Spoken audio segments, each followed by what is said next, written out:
పెద్దవాళ్ళు ఒక మాట చెప్తారు, నీ జీవితం పండాలి అంటే నీకు పూజ వచ్చా రాదా వదిలే, నీకు వేదం తెలుసా తెలీదా వదిలిపెట్టేసేయి, నువ్వు ఉపనిషత్తులు చదువుకున్నావా చదువుకోలేదా వదిలిపెట్టేయి, రామాయణ భారత భాగవతాలు తెలుసుకున్నావా లేదా వదిలిపెట్టేయి, దక్షిణామూర్తి యొక్క మూర్తిని చూస్తూ కూర్చోవడం నేర్చుకో. అదొక్కటి నేర్చుకో చాలు, ఏమక్కర్లేదు. ఇంకా దక్షిణామూర్తిని పెట్టుకుని రోజు కాసేపు ఆయన్ని చూస్తే చాలు. మీకు నేను ఇంకా విచిత్రమైన విషయం చెప్పనా?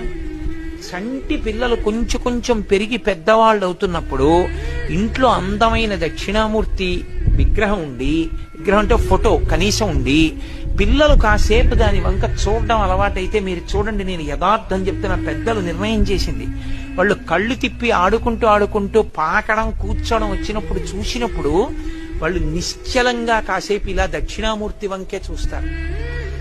పిల్లలు చిన్నతనంలో దక్షిణామూర్తి వంక అలా ఎదురుగుండా కూర్చుని చూస్తే 2 ఫలితాలు వస్తాయి. అపమృత్యు దోషం పోతుంది, సరస్వతి కటాక్షం కలుగుతుంది. అందుకే అసలు ఇంట దక్షిణామూర్తి ఫోటో లేని ఇల్లు ఉండరాదు. అంత మంగళప్రదమూర్తి ఎవరు అంటే దక్షిణామూర్తియే.